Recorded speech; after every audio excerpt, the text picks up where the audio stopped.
నేను కనిపించట్లేదు అలాంటిది అదేదో ఉంటుంది. ముందరదంతా కట్ చేసేస్తాను. నాకు తన మీద విశ్వమంత ప్రేమ ఉంది నాన్న, ఇంత చిన్న గుండెలో ఎలా దాచాలో తెలియడం లేదు, నటించలేక చచ్చిపోతానేమో అనిపిస్తుంది. ఓకే,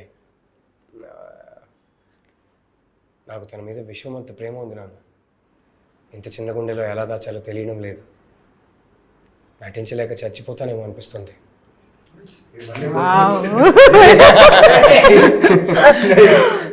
సార్ వాళ్ళు 13 ఏళ్ళైనా బయటకు రాలేదు. ఓకే, సో ఇది June 13th రిలీజ్ అనగానే మా అందరి రియాక్షన్ మీమ్ రూపంలో. కాన్సర్ట్ కి రెడీ అవుదామా తెలుగు యువత? ఒకసారి థియేటర్కి వెళ్ళి అందరూ పాటలు సినిమాతో పాటు పాడుతుంటే చూడాలి. మీరు కూడా పాడడానికి జాయిన్ అవ్వడానికి మేము ఇన్వైట్ చేస్తున్నాం మిమ్మల్ని కాన్సర్ట్ కి, మీరు కాన్సర్ట్ కి వచ్చి జాయిన్ అవ్వండి. యా, అండ్ రాకేందు, రామ్ మోనా, నేను, అజయ్ మాస్టర్ అందరితో భూపాల్ గారు ఫోన్ చేస్తాను, నేను ఆయన ఖచ్చితంగా. వండర్ఫుల్, చాలా వెయిట్ చేస్తున్నాము ఆ మూమెంట్స్ని చూడడానికి థియేటర్లో. అండ్ హన్ను గారు, ఇందాక మీరు చెప్పిన మన సన్, ఎర్త్ అండ్ మూన్ రిలేటెడ్గా మీరు ఆ సినిమా టైంలో చెప్పిన ఏంటంటే దాంట్లో related love with sun, earth, moon. So ఇమీడియట్గా నాకు ట్రిగ్గర్ అయింది. సో దీన్ని బేస్ చేసి రాస్తే బాగుంటుందేమో, కొంచెం పోయిటిక్ స్ట్రక్చర్ వస్తుంది స్టోరీకి, కొంచెం ఈస్థెటిక్స్ కూడా జాయిన్ చేసుకుంటే వెళ్ళొచ్చు అని చెప్పి ఫస్ట్ రైటర్గా నా కన్విక్షన్ ఏంటంటే ఈ కథకి ఎర్త్, సన్, మూన్ ఈ గ్రౌండ్ దాటి ఎప్పుడు బయటకు వెళ్ళకూడదని first writer conviction. So sun character ఇది మీరేనా హను గారు? Separated it and I played the roles completely. So అప్పటి నుంచి అదే క్లారిటీ, సో అదే వండర్ఫుల్ థాట్ ప్రాసెస్ మాకు అర్థమైంది. అండ్ ఈ మన పక్షి సో స్క్రాప్తో మనం క్యారెక్టర్ మీరు డిజైన్ చేశారు కదా, ఆర్ట్ లైఫ్ తీసుకొస్తాడు అని చెప్పేసి. సో ఆ పక్షిని మాత్రం అవును, పక్షిని మాత్రం మేము చాలా ఫ్రీక్వెంట్గా చూస్తూ ఉంటాము ఆ మెటల్తో తయారు చేసింది. But where did that thought come from? అంటే ఇలా ఒక మెటల్తో ఇలాంటి ఒక పక్షి రావాలి, ఇలాంటి ఒక బాటిల్స్ ఇలాంటి ఒకటి చేయాలి, ఇలా రకరకాల థాట్స్. ఒక సీన్ ఉంటుంది గౌతమ్ వచ్చేటప్పుడు, ఒక ఈ బర్డ్ అంటే ఇది లైఫ్ లెస్ కదా, ఒక నిజంగా ఒక పక్షి వచ్చి వాళ్తుంది అక్కడ. అవును అవును, ఒక డైలాగ్ ట్రిగ్గర్ ఉంటుంది వచ్చి అంటే అయ్యో దానికి ఆ రెండు అంటే ఇప్పుడు జనరల్గా రెండు పక్షుల దగ్గరికి వస్తే ఏంటి జంట అంటాం కదా, అయ్యో దానికి ప్రాణం ఉందనుకుంటుంది, దానికి తెలియదు కదా దానికి ప్రాణం లేదని. అవును, అంటే ఆ ప్రాణం లేని పక్షి ఇప్పుడు తినైపోయాడు తయారు చేసిన తర్వాత, ఇప్పుడు అక్కడ నిజం చెప్తాడు సూర్య బతికే ఉన్నాడు అని. It's not life less, there is life అని. సో ఆ అబ్స్ట్రాక్ట్ కంపారిజన్ కోసం ఒక బర్డ్ చేసి ఆ అమ్మాయికి ఇవ్వడం, అది కథలోకి రావడం.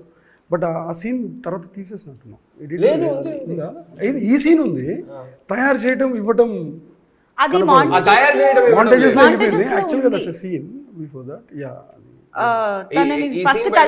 నన్ను కాస్ట్ చేసే ముందు, నేను సినిమాలోకి వచ్చే ముందే షూట్ చేశారు నా పాయింట్ ఆఫ్ వ్యూలో. ఐఎమ్ ప్రెటీ క్లియర్, అది ఆ సీన్ అలాగే ఉండేవాడు చెప్పే కదా. ఇప్పుడు అనిపిస్తూ ఉంటుంది అరే గౌతమ్ తో కూడా ఒక షాట్ తీసుంటే బాగుండేది చెప్తున్నా కదా. అప్పుడు అంత స్ట్రాంగ్ ఉండేవాడు. సో అది గౌతమ్ కూడా లేడు, Gautam point of view scene తీసాము లేడేంటి, నేను అసలు చేయలేదు.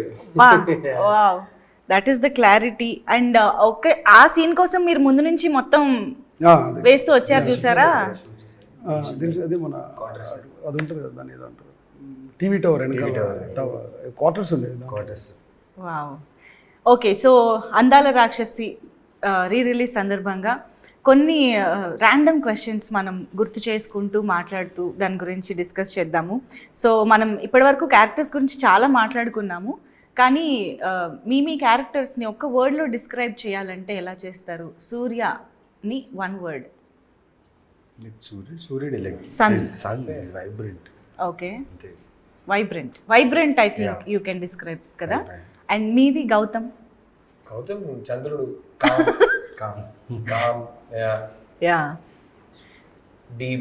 Com and deep. ఎస్. అయితే క్లైమాక్స్ సీన్ చూసినప్పుడు మేము థియేటర్స్లో అయితే కంటతడి పెట్టుకున్నాము. బట్ క్లైమాక్స్ సీన్ చేస్తున్నప్పుడు కానీ థియేటర్స్లో మీరు కూడా చూస్తున్నప్పుడు కానీ ఎవరైనా ఏడ్చారా? How was that experience? Super అనిపించింది. చాలా మంది యు క్రైడ్ వాచింగ్ ఇట్? అంటే మీరే చేశారు కదా. ఎవరినో ఒకరిని లైక్ ఎందుకు అలా అనిపించింది. బట్ ఆలోచిస్తుంటే అంతే కదా, లైక్ సూర్యుడు చంద్రుడు భూమి కలవలేదు. ఒక ఫీల్ అయితే నాకు బాధ అనిపించింది. బట్ అంతే కదండి, ఆయన సృష్టించారు కర్త కర్మ క్రియలు. సో ఆడియన్స్ అంటే ఎమోషన్ కన్నా మేము షూట్ చేసాం కదా, ఇంత డిస్కషన్స్ థాట్ ప్రాసెస్ ఇంత సెట్లో జరిగేది.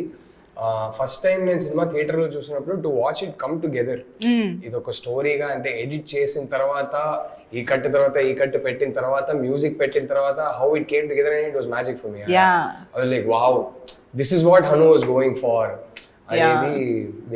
I think that magic was mesmerising for me first time theatre లో. అవును, నాకు ఇక్కడ డౌట్ వచ్చింది. అంటే మీ ఇద్దరు కలిసే సీన్ లాస్ట్ లో ఎక్కడో ఒక్కటే వస్తుంది కదా, మిగతాదంతా ఎవరి పార్ట్ వాళ్ళు షూట్ చేసుకుంటూ ఉంటారు. 2 సీన్స్ వస్తాయి, 2 షాట్లు. ఒకటైతే హాస్పిటల్ లో ఒక్కసారి